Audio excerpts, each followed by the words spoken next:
नमस्कार, RS knowledge में आप सभी का बहुत बहुत स्वागत है।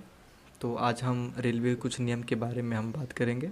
जैसे कि आप सभी को पता है कि 1 जुलाई से भारतीय रेलवे का जो नियम है वो उसमें बहुत बड़ी बदलाव आई है। तो यहाँ के टोटल जो 10 नियम है वो बहुत ही महत्वपूर्ण है, जिसका जानना आपके लिए बेहद ज़रूरी है। तो चलिए हम एक एक करके सारे नियम के बारे में हम जान लेते हैं। यहाँ पर मैंने टोटल 10 नियम के बारे में बताया है जो कि रेलवे की ओर से लागू किया गया है।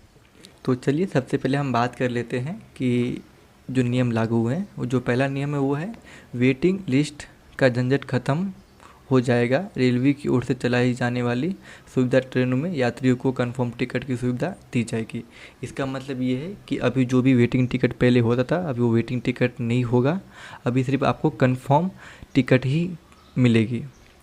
उसके बाद जो दूसरा नियम है वो है 1 जुलाई से तत्काल टिकट कैंसिल करने पर 50% राशि वापस की जाएंगी। ये था दूसरा नियम। तीसरा नियम ये है कि 1 जुलाई से तत्काल टिकट के नियमों में बदलाव हुआ है। सुबह 10 से 11 बजे तक एसी कोच के लिए टिकट बुकिंग होगी, जबकि 11 से 12 बजे तक स्लीपर कोच की बुकिंग होगी।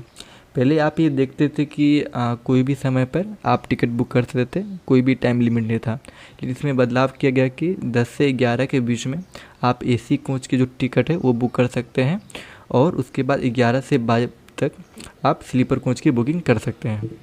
जो चौथा नियम है वो है 1 जुलाई से राजधानी और शताब्दी ट्रेनों में पेपरलेस टिकटिंग की सुविधा शुरू हो रही है। इस सुविधा के बाद शताब्दी और राजधानी ट्रेनों में पेपर वाली टिकट नहीं मिलेगी, बल्कि आपके मोबाइल पर टिकट भेजा जाएगा। यहाँ पे थोड़ा सा समझने वाली बात है कि राजधानी ट्रेन और शताब्दी ट्रेन होता क्या है। जैसे कि मैं यहाँ पे आपको बताना चाहूँगा, जो राजधानी जो ट्रेन होता है, जैसे कि राजधानी ट्रेन हज़ारों किलोमीटर का सफ़र तय करने वाली प्रीमियम ट्रेन है, जबकि इसके उलट शताब्दी को केवल 400 से 800 किलोमीटर के बीच की दूरी में चलाया जाता है। जो कि इस राजधानी जो ट्रेन है वो खास करके एक राज्य से लेकर दूसरे राज्यों के बीच में चलाने वाली ट्रेन को माना जाता है। और जो शताब्दी जो ट्रेन है वो जैसे कि मान लीजिए एक ही राज्य में कभी लंबा लंबा जाना रहता है तो वहाँ के लिए वो शताब्दी ट्रेन का इस्तेमाल किया जाता है। और कहते हैं कि इसे भारत के पहले प्रधानमंत्री पंडित जवाहरलाल नेहरू के 100वें जन्मदिन पर 1989 में चलाया गया था। इसी के लिए इसका नाम शताब्दी एक्सप्रेस रखा गया है। तो इसके बाद हम बात कर लेते हैं 5वें नियम के बारे में। कहते हैं कि जल्द ही रेलवे अलग अलग भाषाओं में टिकटिंग की सुविधा शुरू होने जा रही है। अभी तक रेलवे में हिंदी और अंग्रेजी में टिकट मिलती है, लेकिन नई वेबसाइट के बाद अब अलग अलग भाषाओं में टिकट की बुकिंग की जा सकेगी। जैसे कि आपको बताना चाहूँगा कि हम जो टिकट पहले लेते थे या फिर बुक करते थे वहाँ पे 2 ही भाषा अवेलेबल था, पहले तो हिंदी था, दूसरा इंग्लिश था। ओके, लेकिन यहाँ पे थोड़ा सा वेबसाइट में बदलाव आने के कारण 1 जुलाई से नियम चेंज करने के कारण आपको हर एक भाषा में क्या होगा, आप टिकट बुक कर सकते हैं। ये भी आपको सुविधा दी जाएगी। जो छठा नियम है वो है कि रेलवे में टिकट के लिए हमेशा से मारामारी होती रहती है। ऐसे में 1 जुलाई से शताब्दी और राजधानी ट्रेनों में कोचों की संख्या बढ़ाई जाएगी। जैसे कि आपको पता लगेगा कि जो कोच अभी अवेलेबल है उससे क्या होगा, कुछ कोच और ऐड कर देंगे, जिससे क्या होगा, जो सीट पहले जितना था उससे थोड़ा सा और ज़्यादा रहेगा। इससे क्या होगा कि अगर जितना कोच रहेगा उतना क्या होगा, टिकट लोगों को मिलेगा। और जो 7वां नियम है वो है कि भीड़ भाड़ के दिनों में रेलगाड़ी में बेहतर सुविधा देने के लिए वैकल्पिक रेलगाड़ी समायोजन प्रणाली सुविधा ट्रेन शुरू करने और महत्वपूर्ण ट्रेनों की डुप्लीकेट गाड़ी चलाने की योजना है।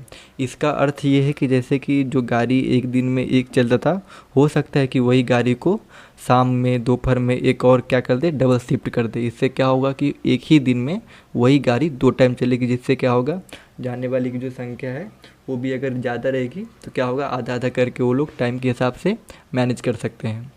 इसके बाद जो 8वां नियम है वो है कि रेल मंत्रालय ने 1 जुलाई से राजधानी, शताब्दी, दुरंतो और मेल एक्सप्रेस ट्रेनों के दर्ज पर सुविधा ट्रेन चलाई जाएगी। जैसे आपने इस 7वां में देखा था वही है। और 9वां ये है कि 1 जुलाई से रेलवे प्रीमियम ट्रेनों को पूरी तरह से क्या किया जाएगा, बंद करने जा रहे हैं। 10वां नियम है वो है कि सुविधा ट्रेनों में टिकट वापसी पर 50% किराए की वापसी होगी। जैसे कि मान लीजिए कि अगर आप सेकंड एसी पर अगर टिकट बुक करते तो आपको 100 रुपया लगेगा, अगर आप थर्ड एसी पे करते तो आपको 90 रुपये, और आप स्लीपर पे करते तो आपको 60 रुपये प्रति यात्री कटेंगे। जैसे कि आप जब टिकट बुक करते हैं, अगर आपका टिकट कंफर्म हो जाता है, अगर आप कैंसिल करते हैं तो उसका ये चार्जेस है। ओके, सेकेंड एसी पे है 100 रुपये, थर्ड एसी पे है 90 रुपये और स्लीपर पे है 60 रुपये। आशा करता हूँ कि ये वीडियो आपके लिए हेल्पफुल रहेगी और आप आगे जब भी सफ़र करें तो इस नियमों को आप ध्यान में रखें। तो बहुत बहुत धन्यवाद। Have a good day.